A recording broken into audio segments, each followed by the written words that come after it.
Sobat Diet Kalori, bertemu kembali dengan saya Erwin Eka, founder dari dietkalori.co.id, dan pada video kali ini kita akan membahas tentang apakah boleh ya wanita mengkonsumsi susu yang notabene ditunjukkan oleh untuk laki-laki ya, susu yang diklaim sebagai mampu untuk membantu proses penghancur lemak, terus kemudian menggantikan lemak tersebut menjadi otot. Nah, apakah hal tersebut atau susu tersebut boleh dikonsumsi oleh perempuan? Pada dasarnya ya, kita berbicara dari awal terlebih dahulu ya, susu yang terkandung di dalam susu tersebut ya, biasanya susu yang banyak di pasaran, yang diiklankan di TV begitu ya, yang mampu untuk menambah massa otot ya.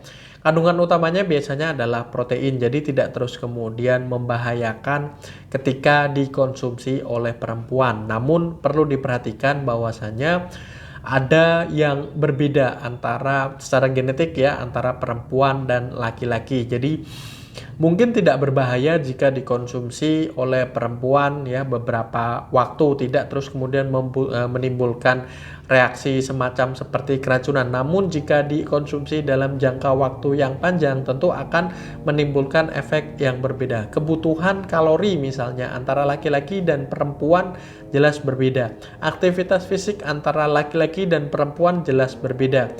Ya, ada perbedaan yang cukup signifikan begitu ya antara laki-laki dan perempuan. Belum lagi masalah yang berkaitan dengan hormonal, kesehatan menstruasi, psikologis dan lain sebagainya. Dan selain itu juga ya, perempuan juga biasanya lebih bisa menimbulkan reaksi alergi ya dibandingkan dengan laki-laki ya. Ini tidak terus kemudian bisa dipukul rata semacam seperti itu, namun pada beberapa kasus terjadi hal semacam seperti itu, terutama biasanya berkaitan dengan toleransi laktosa, dan setiap susu biasanya mengandung laktosa ini dan akan menimbulkan reaksi misalnya berkaitan dengan kesehatan sistem pencernaan. Banyak yang terus kemudian mengalami intoleransi laktosa tersebut, akhirnya diare dan lain sebagainya. Jadi tidak dianjurkan, namun ya sekali lagi, ketika Anda misalnya terlanjur meminumnya atau apa, jangan khawatir, tidak terus kemudian akan secara serta-merta menimbulkan efek samping terhadap diri Anda. Kalaupun ada efek samping, paling semacam seperti tadi ya, berkaitan dengan sistem pencernaan Anda. Dan biasanya hal semacam seperti itu kalau memang terjadi reaksi alergi berkaitan dengan sistem pencernaan, tidak hanya susu protein, susu yang bisa membakar lemak, atau susu yang didedikasikan, ditujukan untuk para laki-laki saja, namun segala macam jenis susu ya yang mengandung laktosa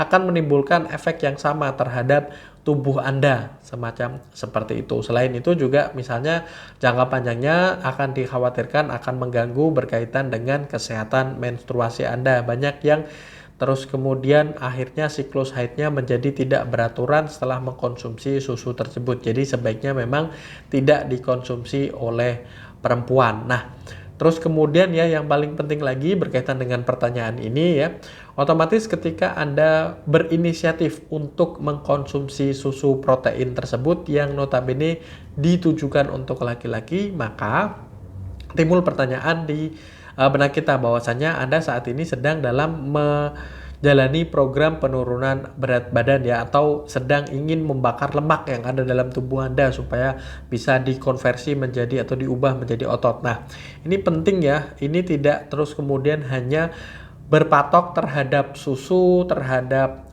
protein, whey protein, atau minuman-minuman lain, atau susu kalsium, atau apapun itu. Jadi secara keseluruhan Anda harus mengubah pola makan Anda, mengubah gaya hidup Anda, memperbanyak aktivitas fisik, mengurangi makanan-makanan yang mengandung kalori yang tinggi, mengandung gula yang tinggi, mencukupi kebutuhan akan air putih, terus kemudian tidur yang cukup, menghindari stres dan lain sebagainya, seperti itu. Nah, info lebih lanjut Anda bisa mengunjungi website kami di dietkalori.co.id. Sekian untuk video kali ini, jangan lupa like, komen, dan share, serta subscribe dan follow sosial media kami yang ada di bawah ini. Dan saya akhiri ya, sampai bertemu kembali di video-video kita.